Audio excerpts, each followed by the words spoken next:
घरेलू विवाद में पत्नी को गोली मारने के बाद मार्बल कारोबारी पति ने किया सुसाइड। उत्तर प्रदेश के गोंडा जिले में मंगलवार सुबह एक शख्स ने पत्नी को गोली मारने के बाद खुद को भी गोली मार ली। दोनों को जिला अस्पताल ले जाया गया, जहां इलाज के दौरान उनकी मौत हो गई।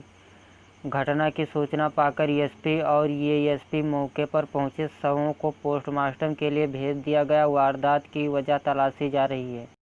ये घटना वजीरगंज थाना क्षेत्र के पेंडराही गांव की है। जानकारी के अनुसार कुलदीप सिंह 42 वर्ष व उनकी पत्नी नीलम सिंह 40 वर्ष के बीच मंगलवार सुबह किसी बात को लेकर झगड़ा हुआ। इस दौरान विवाद इतना गहराया कि कुलदीप ने अपनी लाइसेंसी रिवॉल्वर से नीलम पर फायर झोंक दिया, जिससे उसकी मौके पर ही मौत हो गई। उसके बाद कुलदीप ने खुद को भी गोली मार ली। उसे तत्काल अस्पताल ले जाया गया, लेकिन उसकी मौत हो गई।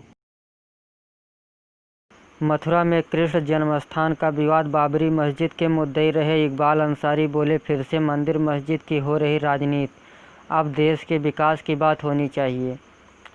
अयोध्या में श्री राम जन्मभूमि पर राम मंदिर का निर्माण जारी है। वहीं मथुरा में श्री कृष्ण जन्मभूमि का मामला भी अदालत के दरवाजे पहुंच चुका है। बुधवार को बाबरी मस्जिद विध्वंस केस में लखनऊ सीबीआई विशेष अदालत से फैसला आएगा। इससे पहले मंगलवार को बाबरी मस्जिद के मुद्दई रहे इकबाल अंसारी ने कहा कि मस्जिद का विवाद 70 सालों से लोअर कोर्ट से लेकर सुप्रीम कोर्ट तक चला, जिसमें देश मंदिर और मस्जिद के विवाद में पीछे हो गया। अब एक नया विवाद मथुरा और काशी का शुरू किया जा रहा है। ये वही लोग हैं जो हिंदू मुस्लिम को लड़ाना चाहते हैं। सरकार ने पहले ही तय किया है कि अब नया विवाद मंदिर मस्जिद का नहीं किया जाएगा, तो अब इस तरीके का विवाद क्यों शुरू किया जा रहा है।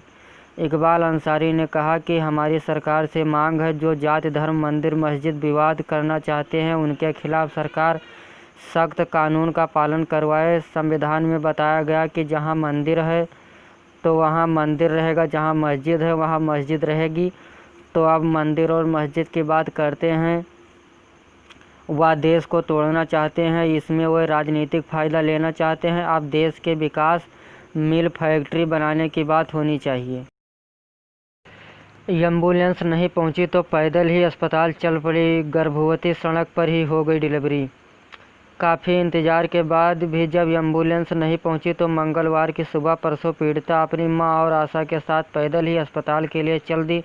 रास्ते में ही उसका प्रसव हो गया। स्थानीय लोगों के फ़ोन करने पर जब 1.5 घंटे बाद एम्बुलेंस पहुंची, तब जच्चा बच्चा को सड़क से उठाकर बभनी सीएचसी पहुंचाया गया। दोनों की हालत सामान्य बताई जा रही है।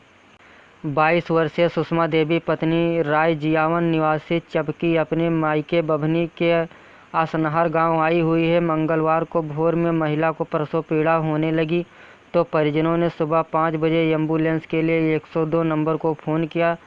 1 घंटे तक एम्बुलेंस नहीं पहुंची। इसी बीच सुषमा की प्रसव पीड़ा बढ़ने लगी। अन्य कोई साधन न होने पर उसकी मां बेटी को लेकर पैदल ही सीएचसी बभनी की ओर चल पड़ी। लगभग 1 किलोमीटर जाने के बाद न्यू थाना के सामने महिला को अचानक तेज प्रसव पीड़ा शुरू हो गई। चूँकि वहां से बभनी सीएचसी की दूरी 3 किलोमीटर थी, लिहाजा महिला को आगे जाने की हिम्मत नहीं जुटा पाई और वो सड़क के किनारे ही लेट गई। साथ में मौजूद आशा उसकी सहायता करने लगी। जब तक मदद के लिए किसी से गुहार लगा पाती, महिला को प्रसव हो गया। उसने एक बच्ची को जन्म दिया। प्रसव के बाद कुछ लोगों ने सीएचसी अधीक्षक डॉक्टर गिरधारी लाल को फ़ोन करके सारी बात की जानकारी। उसके बाद भी एम्बुलेंस पहुंचने में करीब 1.5 घंटे का समय लग गया। अखिलेश यादव ने कृषि बिल पर भाजपा सरकार को घेरा। बोले, भाजपा की नीति और नीयत दोनों किसान हितों के विरोधी। समाजवादी पार्टी के राष्ट्रीय अध्यक्ष अखिलेश यादव ने कहा है कि 2022 में किसानों को कारपोरेट घरानों का गुलाम बनाने वाला कानून अहंकारी भाजपाई सत्ता के विरुद्ध जन आंदोलन का मुख्य कारण बन गया है।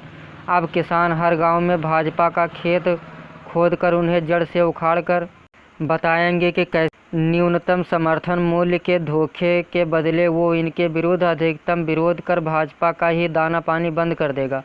अखिलेश ने मंगलवार को जारी एक बयान में कहा कि भाजपा ने बहुमत के बल पर विपक्ष की अनदेखी कर जो किसान विरोधी वाला कानून पास किया है उसके विरुद्ध देश भर में हो रही प्रतिक्रिया को नज़रअंदाज करना उसे बहुत भारी पड़ेगा।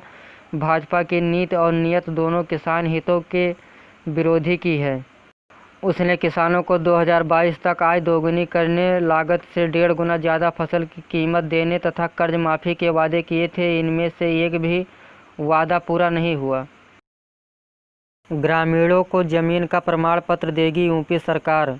स्वामित्व योजना के तहत सीएम योगी ने दी मंजूरी। राज्य सरकार स्वामित्व योजना में ग्रामीणों को उनकी ज़मीन का प्रमाण पत्र देगी। इससे कर्ज लेना या ज़मीन संबंधी कोई भी काम करना आसान हो जाएगा।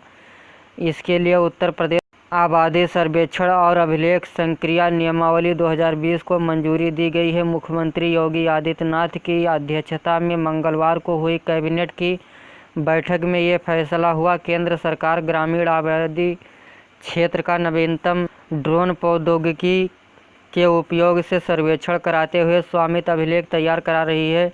इसके लिए स्वामित्व नामक योजना का शुभारंभ राष्ट्रीय पंचायती राज दिवस पर 24 अप्रैल को किया है। स्वामित्व प्रमाण पत्र मिलने के बाद ग्रामीणों को कर्ज और अन्य वित्तीय लाभ प्राप्त करने में आसानी होगी। वह अपनी संपत्ति को एक वित्तीय परिसंपत्ति के रूप में इस्तेमाल कर सकेंगे। कार बाइक की नंबर प्लेट पर चल रहे 11,000 से ज़्यादा ट्रक, जाने कैसे पकड़ में आया मामला। पहले कानून का उल्लंघन, फिर कार्रवाई से बचने के लिए जालसाजी का अपराध।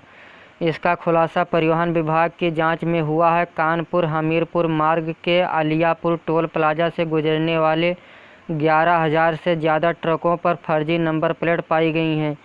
टोल प्रबंधक ने ओवरलोड ट्रकों का जो डेटा विभाग को भेजा था, उसके आधार पर हुई कार्रवाई में ये जालसाजी उजागर हुई है। थाने में हाथ जोड़कर गिड़गिड़ा रही महिला को कोतवाल ने पैर से मारा, दी गालियां। यूपी के हमीरपुर जिले के सदर कोतवाली का एक वीडियो वायरल हुआ है। पुलिस की बर्बरता के इस वीडियो से खाकी एक बार फिर शर्मसार हो गई है। रोते हुए अपनी बात रख रही बुजुर्ग महिला को कोतवाल पहले पैरों से मारते हैं, फिर गाली भी देते हैं। इस घटना का वीडियो वायरल होने के बाद एसपी ने सीओ सदर को मामले की जांच सौंपी। मिर्जापुर में हादसा, रेलवे लाइन कंस्ट्रक्शन के लिए गिट्टी उतार रहे हाईवा ट्रक में हाई टेंशन से लगी आग, क्लीनर की झुलसकर मौत, ड्राइवर ने कूदकर बचाई जान।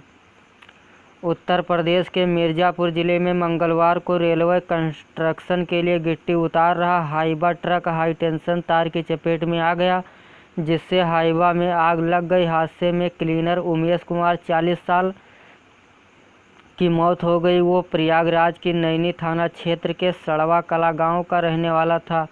वहीं ड्राइवर कमला प्रसाद ने कूदकर अपनी जान बचाई। मौके पर पहुंची फायर ब्रिगेड की टीम ने आग पर काबू पाने की कोशिश की, लेकिन ट्रक जलकर राख हो गया। हाईवे पर चलते कंटेनर में लगी आग, देखते देखते जिंदा जलने लगा ड्राइवर। राहगीरों और ग्रामीणों के साहस से बची जान। उत्तर प्रदेश के वाराणसी जिले में रामनगर राष्ट्रीय राजमार्ग संख्या 2 पर चलती कंटेनर में मंगलवार को आग लग गई। ड्राइवर ने किसी तरह गाड़ी को किनारे तो लगा दिया, लेकिन खुद केबिन में फंसकर जिंदा जलने लगा। मौके पर ग्रामीणों ने साहस दिखाते हुए कंटेनर का दरवाज़ा खोल ड्राइवर को बाहर निकाला। ड्राइवर को जिंदा जलता देख अफरा तफरी मच गई। राहगीरों ने मोटे कपड़े से किसी तरह से शरीर पर लगे आग को बुझाया। बाद में पुलिस ने उसे अस्पताल भिजवा दिया। पुलिस और बदमाशों के बीच मुठभेड़, गोली लगने से 25,000 रुपये का इनामी बदमाश घायल, साथी फरार। उत्तर प्रदेश के ग्रेटर नोएडा के नॉलेज पार्क थाना पुलिस और बदमाशों की एलजी गोल चक्कर के पास सोमवार देर रात मुठभेड़ हो गई। इस दौरान 25,000 रुपये का इनामी गैंगस्टर बदमाश पुलिस की गोली लगने से घायल हो गया। उसका एक साथी पुलिस को चकमा देकर फरार हो गया। घायल बदमाश के पास से चोरी की बाइक, तमंचा, कारतूस और लूटे हुए 2 मोबाइल बरामद किए गए हैं। उसको उपचार के लिए जिला अस्पताल भेजा गया है। फरार बदमाश के लिए पुलिस तलाशी अभियान चला रही है।